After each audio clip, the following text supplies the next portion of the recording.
Hello everyone. Before the 20th and last video in our High Holiday Highlights selection, I wanted to just share a couple of thoughts about my intent when planning out at least the commentary portion of these videos. Life can never be totally scripted, and so my intent here was not to write a full, formally scripted text for each video, to have some things scripted, but primarily to just talk to you as if we were face to face. After all, life is not always scripted. Life cannot be planned out to the minute detail, and so that's my intent here, to offer my own thoughts and ideas with the hope that something here will have been useful. For this last video, I'd like to briefly talk about the shofar. Whenever I introduce the shofar to students, I make a connection to an alarm clock. Many of us have an alarm clock to wake us up in the morning, sometimes it's in the evening, to ensure that we are up and that we arrive at work or any other activity on time. Often the alarm clock is an obnoxious but necessary sound in our lives, a necessary instrument in our lives. The shofar plays a similar role in that it serves as an alarm clock, but a different kind of alarm clock, a more spiritual alarm clock, an alarm clock that reminds us about the ethical responsibilities that we have to one another. And sometimes those are not easy to hear, they're not easy to carry out, but we have responsibilities to each other that we need to fulfill, even if at times we are reluctant to do so.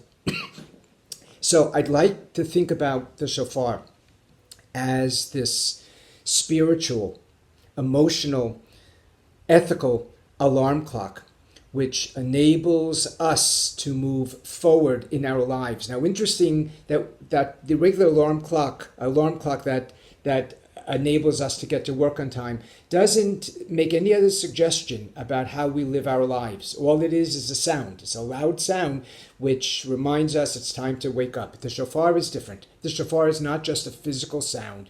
It's also a spiritual and ethical sound. It's the sound that calls upon us not just to get up and go to work, but work that needs to be done from within ourselves, work that needs to be done in terms of how we live our lives with other people. There was one particular shofar blower who used to say each year before sounding the shofar, "Little friends, do not depend on me.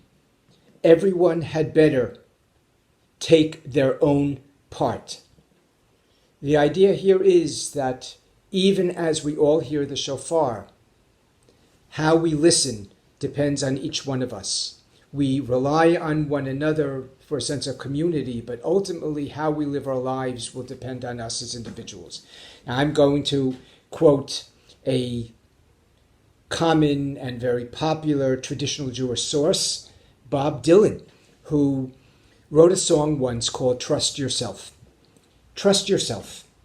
Trust yourself to do the things that only you know best. Trust yourself. Trust yourself to do what is right and not be second-guessed. Well, you're on your own. You always were. In a land of wolves and thieves, don't put your hope in an ungodly man or be a slave to what somebody else believes. As much as Dylan was often considered the poet and prophet of a young generation, and he called attention to societal ills, Dylan was emphatic in warning people that they can't simply rely on him. They need to rely on their own judgment in all that they do. During the holidays, Rosh Hashanah and Yom Kippur, we often speak in plural language. The idea is that the holidays are a very challenging time for us, and when we speak collectively, when we speak in a plural language, it perhaps helps ease the burden of exposing our personal flaws and discretions because we take comfort in knowing that we all share them. We share these thoughts. However, acting upon our confessions, acting upon our pledges is up to each one of us as individuals. We cannot always rely on each other to do what we ourselves must be responsible for undertaking. So before we trust other people, we must first trust ourselves. We hear the shofar together, but how we respond to the shofar is up to us. And the shofar has those three melodies, the tekiyah, the one long blast, the shvarim, the three shorter blasts, and the teruah, the 9 staccato blasts. Each one a different melody, but representing a different thought. Perhaps that in our lives there are many different sounds, and we need to respond to different ones on different occasions. How we respond to each one of these sounds will depend on us as individuals. So there is no conclusion here. I'm going to finish with an open-ended question. How will each of us hear the sounds of the shofar? When we listen to the notes, what will these notes challenge us to do? How will they motivate us as individuals? The answer is left up to each one of us. That's the beauty of our tradition. The book, even though we say it was predetermined, there is so much which is open for our own individual discretion and our own individual challenges. I hope we accept them and we move through this holiday season with health above anything else. And eventually, when we can see one another, we will continue living individual lives and community lives in which we all feel the sense of pride and joy. Once again, Shana Tova, I wish you a good year, a meaningful year, a sweet year, a year in which all of our aspirations are fulfilled.